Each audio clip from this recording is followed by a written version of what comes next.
हम सभी श्रेया के न्याय के लिए मैदान में हैं, हारेंगे नहीं, लड़ेंगे, लड़ेंगे, जी जान से लड़ेंगे। और आप सभी से निवेदन है, आप सभी लड़िए, श्रेया के इंसाफ के लिए आवाज़ उठाइए। एक रिहा हो गए तो संतुष्टि कहाँ से आएगी बताइए। डिमांड क्या आपका? ये है बस हमको न्याय चाहिए और न्याय ही चाहिए। हाँ दोस्तों नमस्कार, इस समय हम आजमगढ़ ज़िले में मौजूद हैं। जैसा कि आप सभी लोग जानते हैं कि श्रेया तिवारी नाम की जो बच्ची है, स्कूल में उसकी जान चली जाती है। और बड़े दुर्भाग्य की बात है कि अब तक तो आप लोगों ने यही सुना होगा, यही जाना होगा कि इस मुद्दे पर, इस केस में जो है 2 लोग गिरफ्तार हुए, वहाँ की जो प्रिंसिपल थी और एक जो उनके क्लास टीचर थे। लेकिन आज आप लोगों को सुनने के बाद शायद अगर आपको श्रेया तिवारी बच्ची से प्रेम होगा, अगर आपको इस समाज से प्रेम होगा, उन नन्हे मुन्ने बच्चों से प्रेम होगा, तो शायद आपकी बातें सुनकर रोंगटे खड़ी हो जाएंगी कि आज वो अपराधी जो है छूटकर घर पर चले आए हैं। तो देखिए, समाज के लिए निरंतर कार्यरत, दूसरों के लिए अपनी कुर्बानी देने के लिए हमेशा जो समाज में आगे रहे हैं, हमारे बीच में जो है ये विवेक भैया जी हैं। मैं इनसे जानना चाहूँगा कि आखिर में अगर इस तरीके से कानून, जहाँ पर श्रेया तिवारी की माँ जो बेचारी आस लगाई थी कि कानून ने बहुत अच्छा काम किया है और कहीं न कहीं से अपराधियों को गिरफ्तार किया है, तो कहीं न कहीं से उनके घाव पर एक मलहम जो है लगा था। लेकिन आज जिस तरीके से मलहम लगा था, उस मलहम को लोगों ने पोंछ करके उस पर जो है आज लोगों ने नमक और मिर्चा लगा दिया है। तो मैं भैया से थोड़ा जानना चाहूँगा कि आखिर में इस तरीके से अगर लोग कार्य करते रहेंगे तो लोग कानून व्यवस्था पर या न्यायपालिका पर कैसे भरोसा करेंगे। भैया आपका बहुत बहुत स्वागत हमारे चैनल पे, अपना परिचय बताएं। बहुत बहुत धन्यवाद। मैं विवेक, और जैसा कि आप जानते हैं कि श्रेया तिवारी का मामला लगातार न्यूज़ चैनल में बना हुआ है। न्यूज़ चैनल के साथ साथ पूरे समाज के बीच में सभी लोग इसको लेकर के आंदोलित हैं। और ये प्रकरण 3 फेस में गया। पहला फेस ये था कि श्रेया तिवारी की हत्या होती है, जिस प्रकार से वो आत्महत्या करती है, उसको अप्रोच किया जाता है, समाज आंदोलित होता है, समाज प्रशासन से गुहार लगाता है। और प्रशासन से गुहार लगाने के बाद प्रशासन अपनी एक निष्पक्षता की जो जांच करती है, उसमें ये पाती है कि अमानवीय व्यवहार, ये सारी चीज़ें होती हैं। और उसके बाद 2 लोग जेल जाते हैं। उसके बाद एक तीसरा पन्ना ये खुलता है कि तीसरे पन्ने में सारे जो शिक्षक संघ के लोग हैं, जो एसएससी बोर्ड, सीबीएसई बोर्ड के लोग हैं, लोग मिल करके सारे विद्यालयों को बंद कर देते हैं और दबाव बनाते हैं। पूरे मतलब 8 तारीख को पूरे जो है उत्तर प्रदेश के दबाव बनाते हैं। तो ये दबाव बनाने के बाद ये लोग जो है, ये मनोवैज्ञानिक दबाव बनाना और अपने आप को सही साबित करने का एक प्रभाव था, जिसको लेकर के इन्होंने किया। फिर हम सभी अभिभावक महासंघ और गांधीगिरी टीम, जो भी हमारे संगठन के साथी हैं, आजमगढ़ के यूथ हैं, छात्र नेता हैं, सभी ने मिल करके उस विद्यालय की जांच की मांग की, जो कि जांच की मांग चल रही है। लेकिन उसी बीच खबर आती है आज सुबह कि उनकी जमानत हो गई है। निश्चित तौर पर ये जो जमानत है, इस जमानत की जो प्रक्रिया रही है वो सवालों के घेरे में है। सवालों के घेरे में इसलिए है कि एक आईपीएस जो ईमानदार है, जिसकी ईमानदारी पर कोई प्रश्न चिन्ह हमने भी नहीं खड़ा किया और आपने भी नहीं खड़ा किया, अनुराग आर्य जी हैं जी। तो ऐसा क्या हुआ कि आपने तत्काल 1 दिन के अंदर और 12 घंटे के अंदर ऐसी कौन सी जांच आपने कर दी?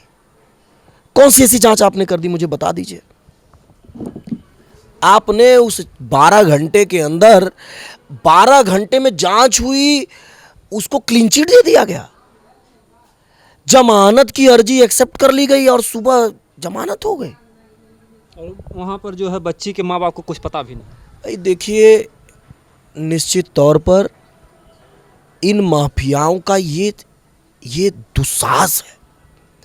ये कैसा दुस्साहस है, जहां कि आप मीडिया के सामने आकर के झूठ बोलते हैं कि आप उस परिवार के साथ आपकी संवेदनाएं हैं और आप परिवार से मिलने तक नहीं जाते हैं। आप झूठे आरोप सामाजिक कार्यकर्ताओं पे, जो अपने जीवन की आहुति देकर के समाज के बीच में, आप पैसे के बदौलत न्यायपालिका को भी कहीं न कहीं आपने खरीद लिया। प्रशासन को भी आपने खरीद लिया। सवाल तो है। अब ये सवाल का जवाब अभिभावकों के साथ साथ हम सभी मिलकर के मांगेंगे। परिवार के साथ आज मेरी बैठक है, मैं परिवार के साथ बैठूंगा। परिवार के साथ हम सभी आगे की लड़ाई की तैयारी करेंगे। आगे किस प्रकार से माँ बाप को और श्रेया को न्याय दिलवाने के लिए हम क्या कर पाएंगे, उस लड़ाई में जो भी हमारे जहन में, जो भी हमसे बन हो पाएगा हम करेंगे। हम लड़के मरेंगे, हम बिना लड़े मैदान से हार के मान के नहीं जाएंगे। हमें मौत कबूल है, हमें घुटने टेकना कबूल नहीं है। हम इस भारत देश के युवा हैं और आजमगढ़ के युवा हैं। इन माफियाओं के आगे, इन पैसे वाले माफियाओं के आगे घुटने नहीं टेकेंगे। लड़ेंगे, भरपूर लड़ेंगे, लड़के हारेंगे। मंजूर है, अगर आपका पैसा है आप सब कुछ खरीद लेंगे, खरीद लीजिएगा। आप विवेक की मौत भी खरीद लीजिएगा। और मेरे जैसे तमाम विवेक मैदान में होंगे। मैं आपके चैनल के माध्यम से कहना चाहता हूं, मुझे विश्वास है कि मेरी एक आवाज पर इस आजमगढ़ के सारे यूथ मैदान में होंगे। इंतजार है उस वक्त का। मेरे पास तमाम यूथ का फोन आ रहा है कि क्या आदेश है, मुझे क्या करना है। यानी ये घटना सुनने के बाद जो भी जुआ हैं उनमें एक आक्रोश फैला हुआ है। बिल्कुल आक्रोश है। मैं बता देना चाहता हूं, आक्रोश का लेवल बहुत बड़ा है, उसको मैं आपके चैनल पर नहीं बता सकता। आंदोलन होगा, गांधीवादी आंदोलन होगा। इन माफियाओं के सामने गांधीवादी आंदोलन होगा। इन अंग्रेजों को हम भगा के रहेंगे। आपको मैं बता देना चाहता हूं, इन अंग्रेजों को, इनकी पॉलिसी, इनकी नियमावली तक बदली जाएगी। तैयारी है इसकी, शुरुआत है ये। लड़ेंगे, हारेंगे नहीं। और अगर हारे भी तो मैदान में हारेंगे, लड़के हारेंगे। यानी कि जो है, अगर कोई मैदान में अगर मारा जाता है तो वीरगति को प्राप्त होता है, अगर जीत गया तो वीर कहलाता है। बिल्कुल, मैदान में हारेंगे, जीतेंगे, जो भी होगा मैदान में होगा। ये लड़ाई पर्दे के पीछे की नहीं है। श्रेया के इंसाफ की लड़ाई मैदान में है और आगे किसी श्रेया के साथ ऐसा होने नहीं देंगे। होगा तो लड़ेंगे। जनता में तो एक दहशत है कि लोग जैसे वैसे भी कहते हैं जो कानून है वो बिकाऊ है, बिक जाता है और गरीबों के साथ न्याय नहीं हो पाता। अगर जो पीड़ित परिवार अगर गरीब है तो भारत में जो बड़ी विडंबना है कि उसको न्याय नहीं मिल पाता। कहते हैं कि समर्थ के कुछ दोस्त गोसाई, जो सामर्थ्यवान व्यक्ति है वो कुछ भी करता है और जो गरीब है उसको सहना ही पड़ता है। देखिए, अब आपकी बातों से मैं सहमत हूँ, लेकिन वहीं एक बात ये भी कहना चाहूँगा ना, आखिर कब तक अंग्रेज़ों का जो अंग्रेज जब भारत को लूटना शुरू किए, लूटते भारत सोने की चिड़िया थी। भारत सोने की चिड़िया थी ना। भारत की सोने की चिड़िया को लूट करके लोग खत्म कर गए। लेकिन जनता जागरूक हुई ना, जनता जगी ना। और जब जनता जगी तो भाग खड़े हुए। तो इनकी पॉलिसी का विरोध करना होगा, इनके नियमावलियों का विरोध करना होगा, श्रेया के इंसाफ के लिए मैदान में आना होगा। आपके चैनल के माध्यम से जो भी हमारे साथी सुन रहे हैं उनसे मैं निवेदन करूंगा, सोशल मीडिया पर, ट्विटर पर, इंस्टाग्राम पर, हर जगह श्रेया के इंसाफ की आवाज़ उठाएं। आज ये जो घटना घटी है, निश्चित तौर पर इससे हाथ हम सभी हैं, लेकिन ये एक शुरुआत है जंग की। किसी भी जंग में राम जब रावण से लड़ने गए थे तो भाई लक्ष्मण उनके मूर्छित हो गए थे। अगर वो लक्ष्मण की मूर्छा से हार मान लेते तो सीता माँ को वो वापस ना ला पाते और वो रावण का वध ना कर पाते। तो हमने अपने शास्त्रों से सीखा है, हम परशुराम के वंशज हैं, हारना नहीं सीखा। हम एक जाति, एक धर्म, एक मजहब के लोग हैं। हम लोग कभी किसी भी प्रकार से अन्याय को बर्दाश्त करने वाले लोग नहीं। लड़ेंगे। लोगों का जो जनता का कहना है कि माफिया हैं, जो भी गुंडे हैं, जो भी हैं, उन पर जो बाबा का बुलडोजर चल जाता है। आज जो है बाबा की तरफ से कोई ना आदेश आया, ना जो यहाँ के सांसद निरहुआ जी, ना उन्होंने कभी वहाँ पर परिवार से सहानुभूति जो है दर्शाने गए। तो कहीं ना कहीं से जो सरकार है वो मतलब कि जात से नहीं, वो गरीबों से जो है घृणा करती है, गरीबों को न्याय दिलाने में पीछे है। अगर बुलडोजर चलता है तो आम व्यक्ति पर चलता है, अगर कोई बहुत बड़ा व्यक्ति है तो उस पर बुलडोजर नहीं चलता। बाबा का बुलडोजर भी चलेगा, आप यकीन करिए। बाबा को ये बातें बताई जाएंगी, बाबा को सारी कहानियाँ बताई जाएंगी, बाबा को सारी साक्ष्य उपलब्ध कराए जाएंगे। बाबा का बुलडोजर चलेगा, निश्चित तौर पर चलेगा। और बाबा का बुलडोजर अगर नहीं चलेगा तो बाबा के बुलडोजर पर भी प्रश्न चिन्ह होगा। ये माफिया है, एक बात कहीं ना कहीं छुपी नहीं है कि तमाम माफिया जो हैं वो आज नेता हैं, बैठे हुए लोग हैं, उनके स्कूल और विद्यालय चल रहे हैं, जांच होगी, उनके भी विद्यालयों की जांच होगी। ये सब ऐसी एक कहानी है जिस कहानी के पीछे बहुत सारी आहुतियां देने की ज़रूरत है। इस पर एक अलग डिबेट और एक अलग चर्चा करने की ज़रूरत है। उसके लिए एक अलग जागरूकता अभियान की ज़रूरत है। जी, अभी तो श्रेया जी।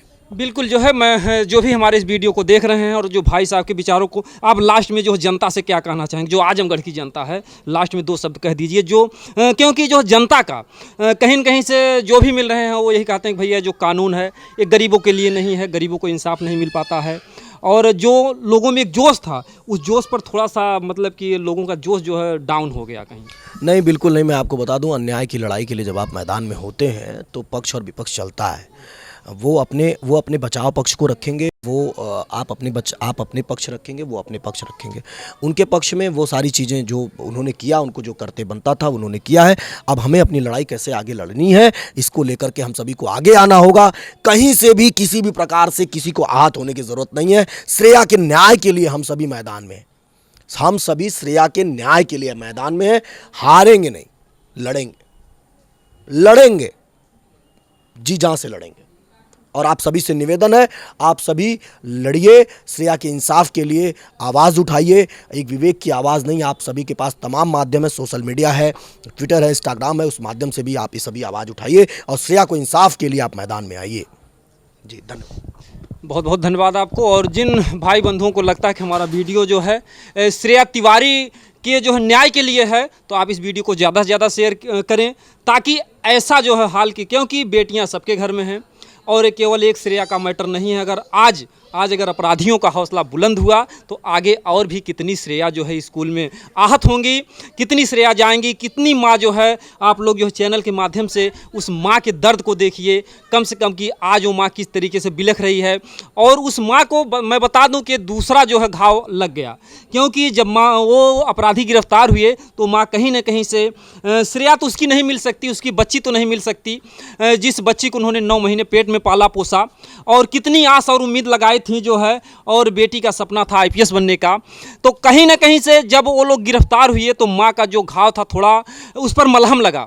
लेकिन जब लोगों ने एक कमेटी बनाकर जो है पूरे भारत मतलब पूरे उत्तर प्रदेश का जो है इस जो सीबीएसई बोर्ड था पूरे स्कूल को कॉलेजों को बंद कराया, इन लोगों ने अध्यापकों को छुड़ाने के लिए एक कमेटी बनाई, एक गठन बनाया, तब दूसरा जो है उनके एक मलहम के परत को उचार दिया गया। और जब अपराधी छूट गए तो जान लीजिए कि आज उस माँ पर क्या बीत रही है। मैं अपने चैनल के माध्यम से उस माँ से भी बात करूंगा और अगला वीडियो आप लोग देखिएगा कि वो माँ बाप जो किस तरीके से आज किस पीड़ा में जी रहे हैं।